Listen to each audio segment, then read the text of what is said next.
Hello दोस्तों, आप देख रहे हैं मेहरबान अंसारी ऑफिशियल यूट्यूब चैनल। दोस्तों, जैसा आप सभी को पता है, आज हरियाणा विधानसभा चुनाव के 90 की 90 सीटों के रुझान आए। और रुझान को लेकर जहां कल देखने में आ रहा था कि कांग्रेस पार्टी अब की बार 10 साल बाद कांग्रेस सत्ता में वापसी आती दिखाई दे रही है, और जिसको लेकर सभी टीवी चैनल्स ने कांग्रेस को आगे दिखाया।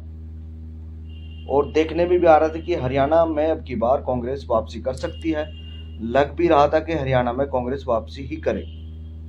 तो इसको लेकर कल से लेकर अब आज सुबह तक पूरी तैयारियां सोशल मीडिया पर चली हुई थी। और जहां ग्राउंड रिपोर्ट की अगर बात करें तो देखने में आ रहा है ये हरियाणा में कांग्रेस क्यों बाजी हारी, और एक बार फिर नायब सिंह सैनी हरियाणा के मुख्यमंत्री बनेंगे।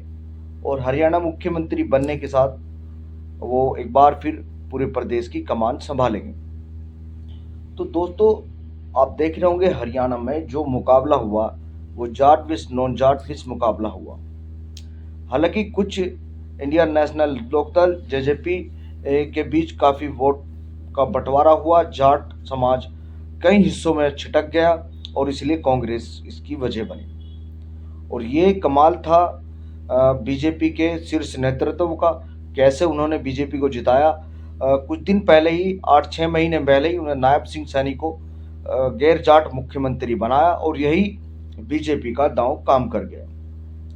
और दोस्तों, इतना पॉलिटिक्स में जो लोग हैं वो जानते भी होंगे, अगर कांग्रेस पार्टी यहाँ पर भूपेंद्र सिंह हुड्डा को हटाकर अगर कुमारी शैलजा को यहाँ पर मुख्यमंत्री पद का दावेदार बना देती तो शायद नतीजे कुछ और होते। क्योंकि बीजेपी ने वोट पड़ने से 4-5 दिन पहले ही ऐसी राजनीति शुरू की, वहाँ मुकाबला जाट विस नॉन जाट शुरू करा दिया। हालांकि कई जाट कैंडिडेट को टिकट बीजेपी ने भी दे रखे थे और वो जीते भी, लेकिन बीजेपी ने वो रणनीति उनकी काम कर गई। नायब सिंह सैनी को उन्होंने मुख्यमंत्री बना दिया, और जिसको लेकर सोशल मीडिया पर तीखी प्रक्रिया आ रही थी। और कुमारी शैलजा ने जो बातें आज चुनाव हारने के बाद कही, ये मुझे कहीं ना कहीं सच साबित दिख रही, क्योंकि इसका कारण है, मैं आपको गिना देता हूँ। दोस्तों, प्रदेश के अध्यक्ष पद से लेकर कैंडिडेटों की लिस्ट को लेकर और वो टिकटों के बंटवारे को लेकर, टिकट किस तरह बांटे गए, ये सब भूपेंद्र हुड्डा ने तय किया। और इन सब को तय करने के बाद भी उन्होंने फैसला किया कि मुख्यमंत्री भी प्रदेश का मैं ही बनूंगा। तो कहीं ना कहीं कांग्रेस की गुटबाजी इस पर निकल कर सामने आई, और ये काफ़ी बड़ी बातें हैं जो अभी आने वाले दिनों में और खुलकर सामने आएगी। तो भूपेंद्र सिंह हुड्डा के गुटबाजी की वजह से हरियाणा में कांग्रेस हारती हुई दिखाई दी। और ये जो आज कुमारी शैलजा ने कहा, ये बात हकीकत भी है। अभी वो मंथन करेंगे हम किस लिए हारे, क्यों हारे, क्योंकि एग्जिट पोल हरियाणा में एकदम फेल साबित हुआ है। जहाँ सभी एग्जिट पोल ने कांग्रेस को एक तरफा चुनाव जिता रखा था, 50 से ऊपर ज़्यादा सीटों को लेकर बात कही रही, लेकिन वो सीट शेयरिंग व वोट शेयर में काफ़ी हद तक छिटक गई। और इसकी हार की वजह कब मैंने आपको बताई है, वोट शेयरिंग को लेकर, टिकट के बंटवारे को लेकर। आपने देखा होगा कई ऐसी सीटें थी जहां पर पुराने लोगों को टिकट नहीं दिया जाना था, अब की बार नए लोगों की चाहत थी, उन्होंने वो फॉर्मूला नहीं अपनाया। अगर 6 या 4 महीने पहले ही आप किसी और को मुख्यमंत्री पद घोषित कर देते, हो सकता था यहाँ पर कांग्रेस जीत जाती, लेकिन ऐसा नहीं हुआ। प्रदेश अध्यक्ष जो बनाया गया भूपेंद्र हुड्डा से विचार विमर्श करके बनाया गया। टिकट दिए गए हरियाणा में, वो भी भूपेंद्र सिंह हुड्डा की देन है, लेकिन वहाँ पर बीजेपी ने अपना चाल खेल गई और नॉन जाट मुकाबला वहाँ पर करा दिया। और इसलिए, और दोस्तों, मैं अक्सर कर आपने देखा होगा कहीं मैं अपने चैनल पर खुली बात कहता हूँ। मैं इतना बड़ा विश्लेषक तो नहीं हूँ, लेकिन जो मुझे कहना होता है वो मैं कह देता हूँ। आपने देखा होगा, मैंने आपको बताया था, बीजेपी पार्टी अगर किसी भी पार्टी के साथ अलायंस करती है तो वो उसको खा जाती है, ये मैंने पिछले वीडियो में भी कहा था। और दोस्तों, आपने देखा होगा हरियाणा चुनाव में इस नतीजे को। हरियाणा चुनाव में जेजेपी ने उनके साथ गठबंधन किया, आपने देखा जेजेपी का क्या हाल हुआ।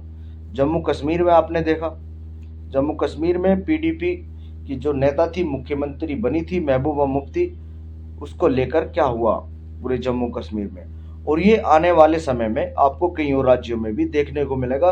पिछला अगर रिकॉर्ड उठाकर देखा जाए उसमें भी ये बातें खुलकर सामने आएंगी। आपने देखा होगा महाराष्ट्र में एकनाथ शिंदे ने अपनी अलग शिवसेना बना रखी है।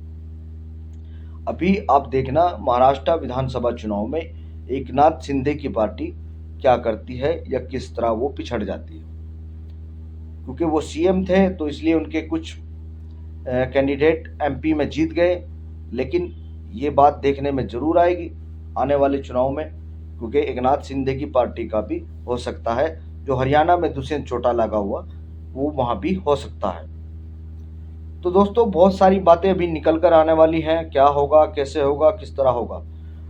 तो बहुत सारी ऐसी मंथन है जहाँ कांग्रेस भी मंथन करेगी, लेकिन इन सब के बीच सबसे पहले तो मैं हरियाणा के नवनियुक्त सीएम नायब सिंह सैनी को मैं धन्यवाद कहता हूं और उन्हें सीएम पद की मुबारकबाद देता हूं। बीजेपी आला कमान ने साफ कह दिया है कि हरियाणा के मुख्यमंत्री तो नायब सिंह सैनी ही होंगे। तो हरियाणा के मुख्यमंत्री नायब सिंह सैनी होंगे, उनको बहुत बहुत मुबारकबाद। और जो प्रत्याशी जिस पार्टी से भी हरियाणा में जीते हैं उन सभी को मुबारकबाद।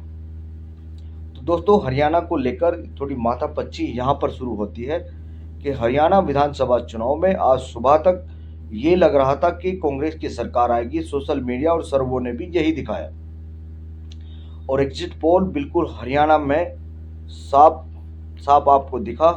हरियाणा में वो काम नहीं कर पाए। हरियाणा में एग्जिट पोल बिल्कुल फेल हो गया और कहीं भी एग्जिट पोल की एक भी झलक नहीं दिखी। हालांकि सुबह 9:30 बजे तक देखने में आ रहा था कांग्रेस पार्टी काफ़ी आगे चल रही थी। एक बार तो 70, 69, 71 सीटों पर भी गई। मैं सुबह इंडिया टीवी न्यूज़ की रिपोर्ट देख रहा था, उसमें 70, 71 तक भी गई। लेकिन अचानक एकदम खेल पलट गया और समझ नहीं आया ये क्या था क्या नहीं। ये तो चुनाव में जो लोग मंथन करेंगे, चुनाव के बारे में जो विश्लेषण होगा वो बता पाएंगे। लेकिन फिलहाल तो बीजेपी पार्टी 50 पर जा चुकी है और जीत चुकी है। उनका मुख्यमंत्री नायब सिंह सैनी होंगे और प्रदेश में एक बार फिर बीजेपी ने हैट्रिक मारी है। हरियाणा में तीसरी बार बीजेपी की सरकार बनने जा रही है और ये बड़ी बात है। वो अपनी रणनीति में कामयाब रहे और ये सिर्फ विचार विमर्श करते रहे। तो ठीक है दोस्तों, एक बार फिर लौटेंगे नई कहानी नई बातें लेकर।